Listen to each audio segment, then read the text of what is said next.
Hello and welcome.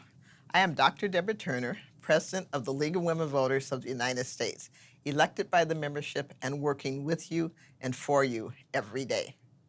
I am grateful for this opportunity to share some thoughts with you today. But first, let us reflect together on our amazing accomplishments as a league in 2022. Together, we protected 17.7 million people through litigation to defend voting rights, civil rights, and fair elections. We completed the first season of our People-Powered Fair Maps campaign with a flourish, as League supporters engaged over 2 million people in the redistricting process.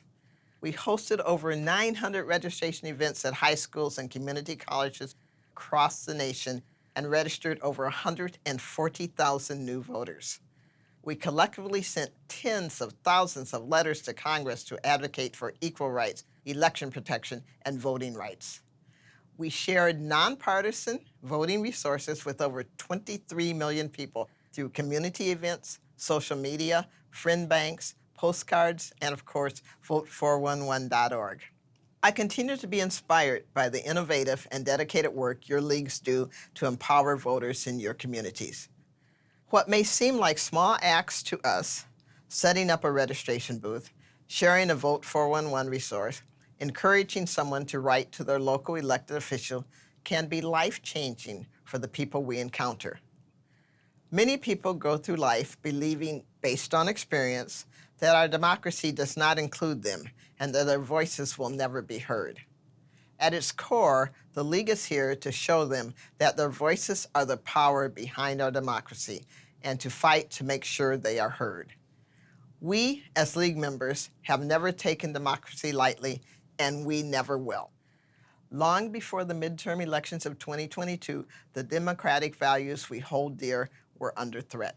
Some by unfairly drawn district maps, some by legislation that would undermine the power of election administrators, some by voter intimidation tactics.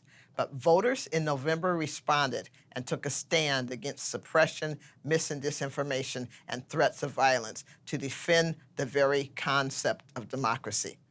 In the face of lies and misrepresentations, voters demanded the truth. We know these battles are not over. We continue to face challenges to our representative government, and the trend in voter restrictive bills at the state level is expected to continue in 2023.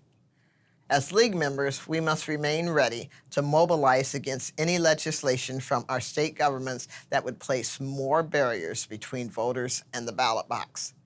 The elimination of ballot drop boxes, restrictive voter ID requirements, and severe restrictions on election funding are just a few of the anti-voter measures we expect to see in 2023, along with continued intimidation of election workers. To me, it sends a clear message that organizations like ours, with members who fight for the right of every eligible American to cast a vote safely, are not only relevant, but are essential. In our country, voting rights exemplify freedom, the freedom to determine who we are, who we want to be, and who we want to make the decisions about our country and our bodies. In the same vein, the fight for our reproductive freedom continues. We know that the road to restoring our bodily autonomy will be long and arduous. It is a battle many of us never thought it would have to face again. But in challenging women and those who can become pregnant, the people who want to restrict our rights made a grave miscalculation. They forgot women power democracy. Through our Women Power Democracy campaign, we are demanding an end to mis and disinformation. We are empowering all people to make their voices heard through their votes. We are protecting voting rights and countering voter suppression. And together, we are ensuring all communities are represented fairly in political maps. These are ambitious goals, but let's be honest, we have never been small thinkers at the League. For over a century, we have made a name for ourselves by acting boldly for the sake of equal representation. That will not stop anytime soon, and that bold action is needed now more than ever. Women power democracy by consistently envisioning and advocating for a future that empowers every voter at all levels of our democracy. 2022 demonstrated the importance of uplifting every person's voice, and we are committed to doing so starting from within. The League of Women Voters is 103 years old this year. We did not get to be 103 by accident, but it doesn't mean that everything that is 103 years old is something we should carry with us. We are not the same league we were in 1920, but our values of empowering voters and defending democracy remain the same. Over the past decade, the League has embarked on a transformation journey and endeavored to build the next century of the League of Women Voters. Introduced at our 2018 National Convention, a transformation roadmap was formulated with input from leagues at all levels as an action plan for continuing the evolution of the League, building a renewed, larger, more unified, and more impactful organization. Remember, we have always been an organization that evolved with the times. That is how we have stayed relevant and built our power. Then, at our National Convention last June, League delegates adopted bylaws and budget commitments to begin the work of this transformation, to ensure that we are the nimble, thriving voter empowerment force that our nation's democracy needs us to be. This was our structured transformation plan, the next phase of our shared vision of the League's future. I am proud that League members, staff, board, and convention delegates came together for this historic commitment. Together, we fix our eyes on meeting the needs of all voters, being a national leader for democratic defense, empowering our communities, growing our membership and number and diversity, and strengthening our grassroots power. This transformation journey that started before many of us were in leadership centers our mission and empowers our League community at every level. It facilitates the real work of democracy that League members lead in our states and communities. So why are we on this transformation journey together? Well, because building League power at every level is necessary to fulfill our mission over the next century. We have already made great strides since our 100th birthday that have allowed us to be even more impactful during these challenging election cycles. But we must do more. We must strengthen our movement across our great nation to rise to the occasion and meet those challenges head on, together as one League. And because each region of our country has unique challenges and opportunities when it comes to empowering voters and defending democracy, our approach will be attentive to those differences. Because we know one thing is true: a strong League means a strong democracy. State and local leagues are LWV's grassroots power and strength. Our membership fuels our work. So we must grow League membership in number and diversity, strengthen our grassroots power, and bolster our ability to empower voters and defend democracy. We know that defense is needed as we see our democratic institutions eroded at every level. We also know that we have solutions to offer, including our 50-year moonshot goal of abolishing the Electoral College. So investing in our own growth is not only important to our organization, but vital to American democracy.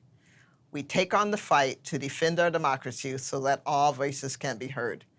We know that you are on the front lines of the battle for democracy, championing access to the ballot for all. The future of our democracy depends on the strength and strategic vision of the League at every level. So what does it take to make our League stronger? First, it takes a real dedication to shoring up our organizational framework.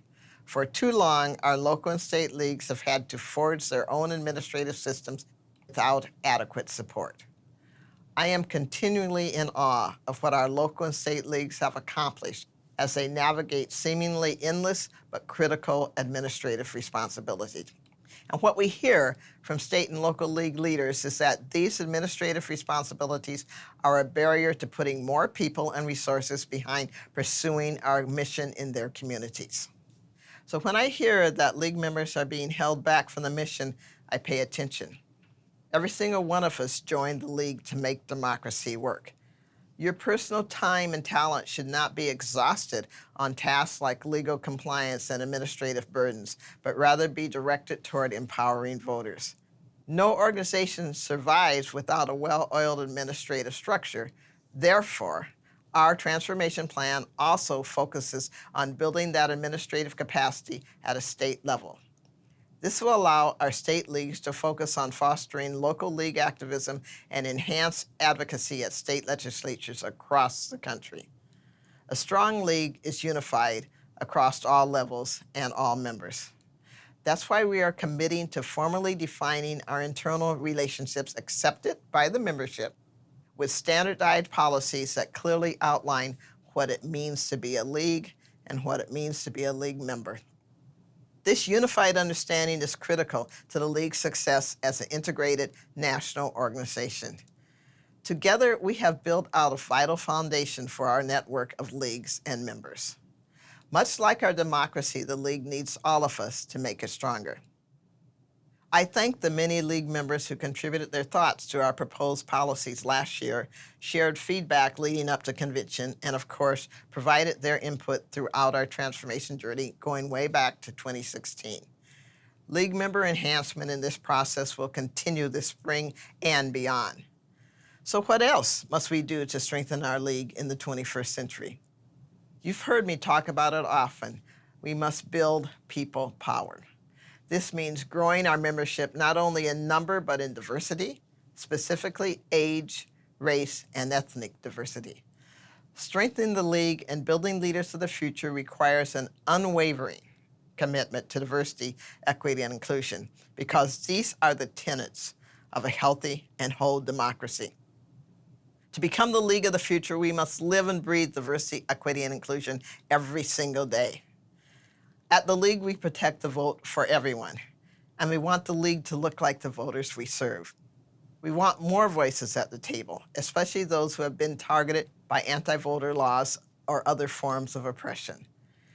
At the League of Women Voters, we recognize that our country continues to fall short of its promise to be of the people, by the people, and for the people. We envision an inclusive democracy that works for all the people. We need all voices to achieve this vision.